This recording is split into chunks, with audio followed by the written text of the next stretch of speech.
guys, welcome to my channel. Welcome back to it. I am filming this the same day I filmed the Jonas Brothers reaction video. Y'all are getting two videos today because why not? I'm gonna post this video the same day. Y'all seeing it? Or I am filming it. But there's a Menendez Brothers update. This is from Robert Rand, the journalist for the Menendez Brothers. I have the Instagram post. I took like a screenshot or a video of it on Instagram. So let me read it. This is what the caption said. The truth will set you free. I spent a few hours visiting with Lyle Menendez over the weekend at the R.J. Donovan Correctional Facility near San Diego. Lyle was very upbeat and told me that he and Eric are looking forward to their resentencing hearings at the end of March. Both brothers are focused on preparing for the hearings on March 20th and March 21st. There will be live witnesses testifying in front of the judge Michael Jessic and Van Nuys. Lyle told me the witnesses will include staff members from RJD, which is R.J. Donovan Correctional Facility, along with some family members. The resentencing hearings will only deal with Lyle and Eric's prison records and their rehabilitation. The habeas petition, overseen by Superior Court Judge William Ryan, will examine the new evidence and determine if it might have made a difference in the outcome of the brothers' trials in the 1990s. The new evidence includes the Menendez/Menudo connection, which was first revealed in our May 2023 Peacock documentary Menendez plus Menudo, Boys Betrayed. Also, the habeas cites the letter Eric Menendez wrote to his cousin Andy Cano in late 1988, complaining about the ongoing sexual abuse by his father Jose. Has new evidence. There is a possibility that Judge Ryan may decide to hold hearings with witnesses to examine the evidence that was not available in the 1990s. I don't believe LA DA Nathan Hochman will file a reply to the habeas petition, as was scheduled for January 30th. There is no new date set yet for the filing. As I understand it, the two Superior Court judges will make the final rulings on the resentencing and the habeas. There is also a chance that both Lyle and Eric may be required to testify in front of the California Parole Board about the rehabilitation in the state prison system. Even though they don't have internet at RJD, both Lyle and Eric are very aware of the outpouring of support for them from all over the world. Lyle asked me to thank everybody and send the best from the brothers to the supporters.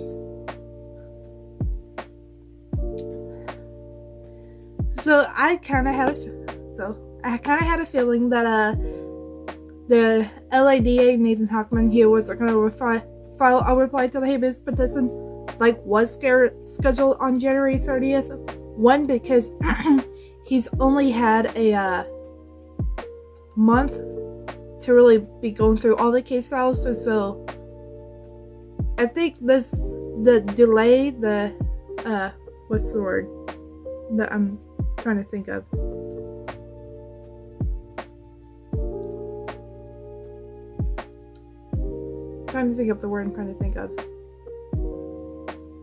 The delayance of the resentencing because of the Menendez brothers. I can't think of the word I'm trying to think of.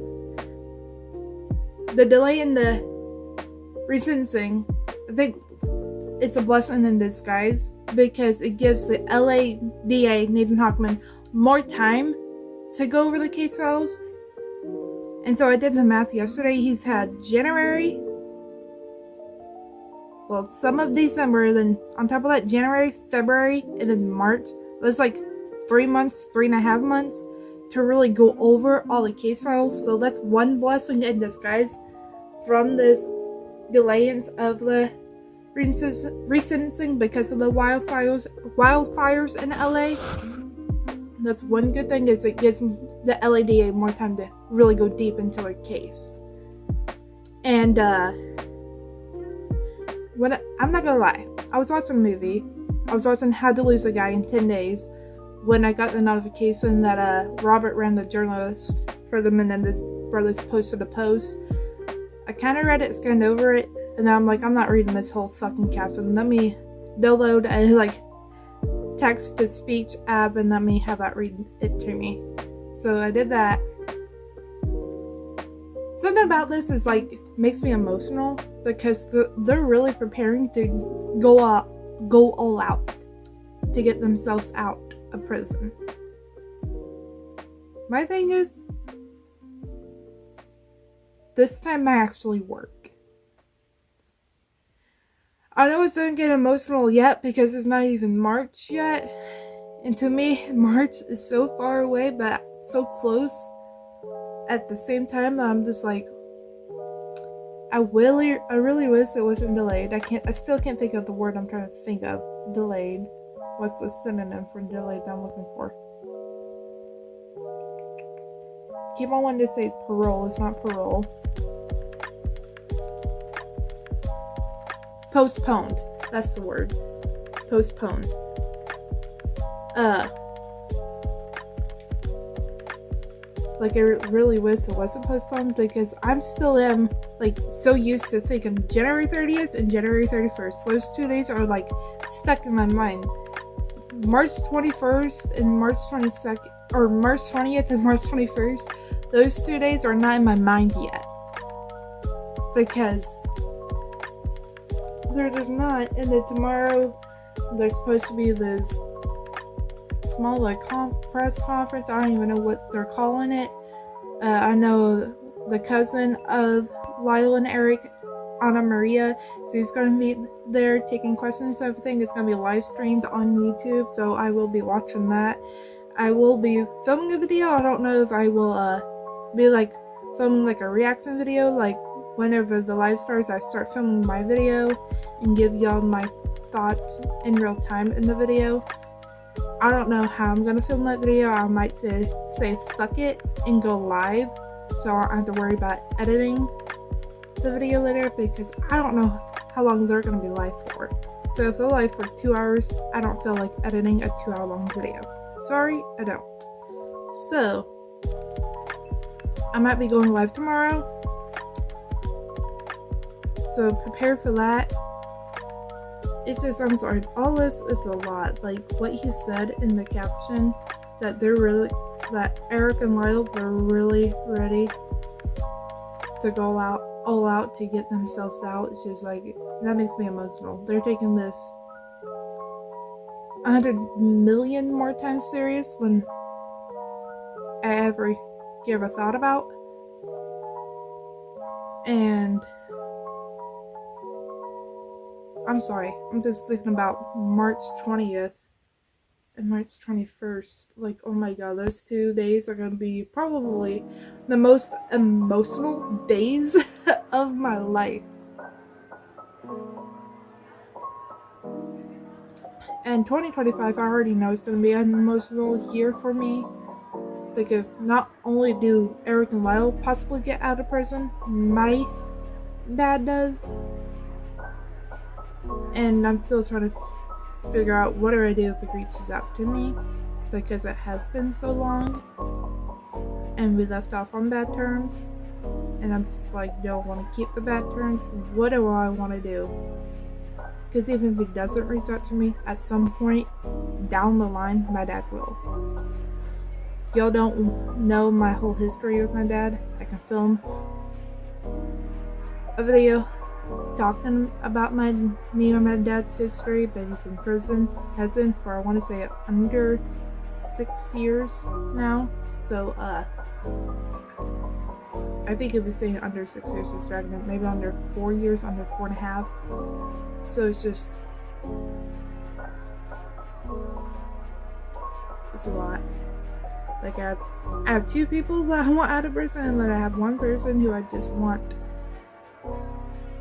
to stay in prison, so I don't even have to worry about what I would do if they reach out, or even have to worry about something happening with that. It's I'm 19, gonna be 20 this year. I'll be 20 on November 1st. So This is like, I'm legally an adult now. The last time I even had a conversation with him, which was over text messaging, I was still considered a kid, a child, a teenager. I mean, I still am a teenager, but like a kid, teenager. Not like I'm an adult teenager and it's weird, but I don't even know how to even go about talking to him. I'm legally grown. I'm legally an adult. I can say whatever the fuck I want to him now without getting pushed back from my mom. Like, if I want to yell at him and scream at him, that's in my right now.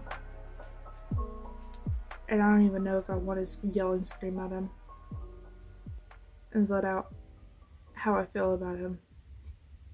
Because I'm actually comfortable feeling this way about my dad. And I've been used to not having a dad, like a dad, for, let's see, I'm 19. 13 years? It's been a while. A long while. Let's see. Last time I probably 2012. Early 2012.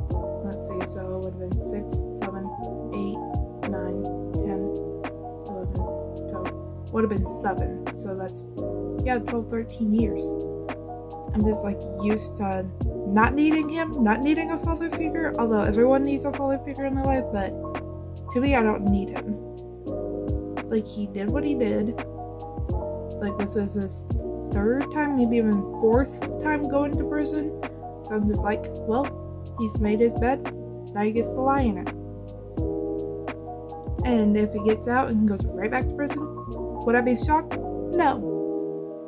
Because that's just who he is. He does the drugs, and then he does bad things because of the drugs. Because he's probably gotten used to just doing bad shit and going back to prison. That's just who he is now. And it's like he doesn't even have one daughter now, he has 2. That's how we left on bad terms. Is he told me that I was gonna have a half sister. I don't even know who the girl is. That I was gonna have a half sister over text messaging. Like, I don't understand this him at all. But if I can find a picture, I'll pop it up on the screen or put it at the end of this video of a picture I have where I just put a caption on the screen and me crying where it says, the day I found out my dad told me I was gonna have a half sister. So I freaked out on him. I immediately texted my mom. I'm like, my dad told me something, and my mom was jokingly said, you're gonna have a half brother or sister. And I'm like, yes, you told me that, I'm mad. So she texted him, started flipping out on him, and my mom is usually the one to block him. Like, almost always. Actually, every single time it's been my mom to block him. So I don't know why that time it was him who blocked my mom, because she just didn't want to deal with it, or I don't know. And so then we found out there's a warrant for his arrest a couple of months later, and they find him and he goes to prison. And now we're here.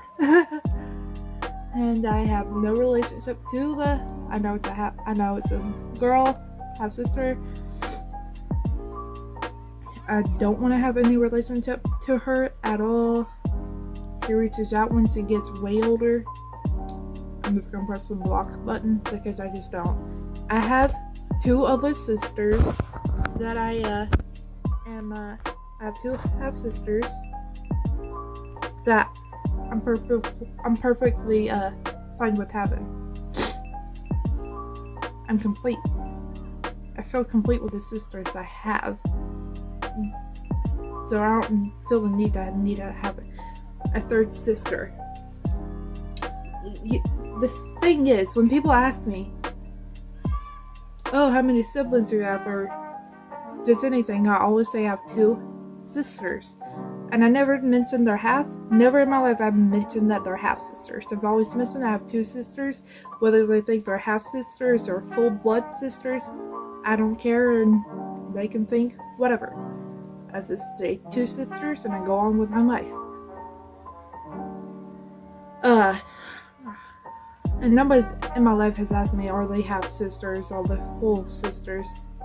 They just ask, oh, and I say 2 sisters, and then that's just the end of the conversation, or the end of the sentence and everything.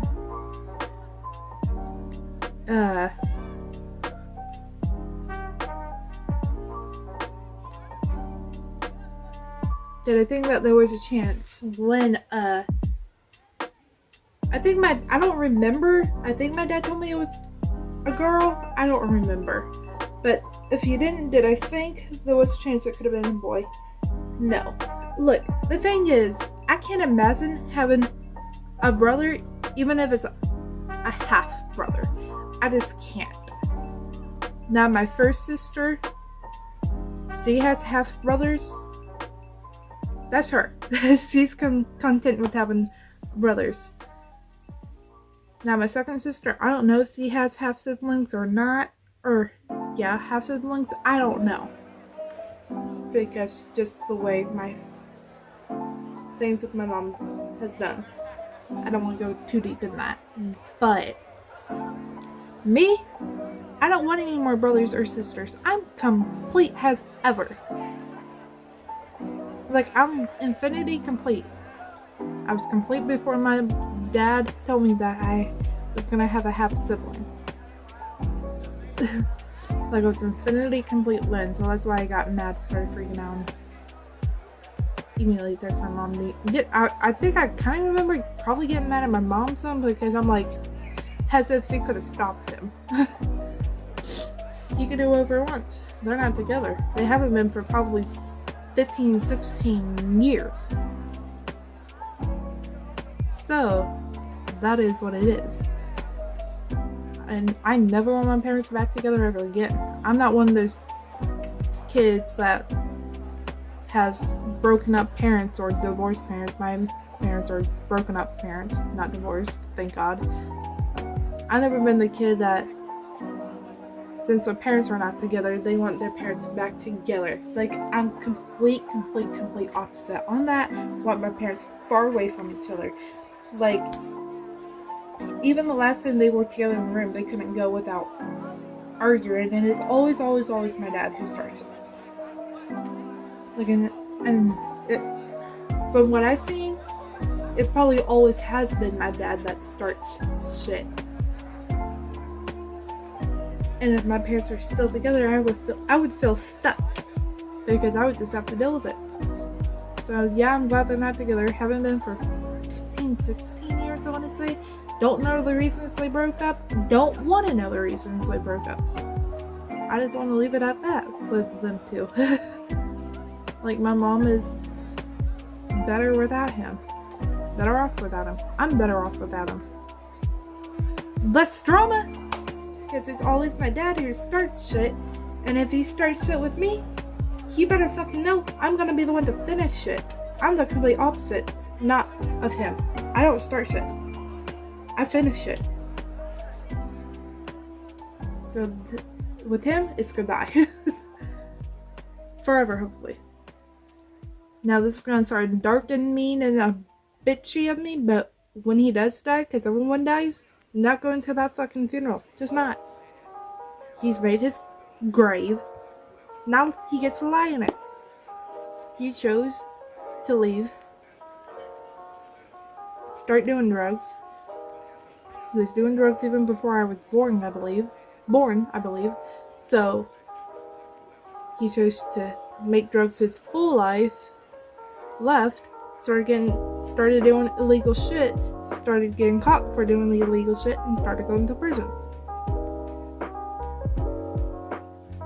He chose his life. And I chose mine. And I'm not going to change. Even if it was to be changed, be clean for 10 years. I still don't want him back in my life. Like, he chose it. And that's it. It doesn't hurt me. Did he hurt me? Maybe when I was 7 or 8 or 9 and 10. Maybe when I was 13. But it's just like, it doesn't hurt me no more because the fuck do I care for? Yeah, I know he's my dad, I should care, but I don't. It is what it is. He chose his grave. Like I said that 1,000 times in this video, he is still fucking laying it. But I am going to end this video here because it's already 20 minutes long, so I'm going to go. Peace, guys. Bye.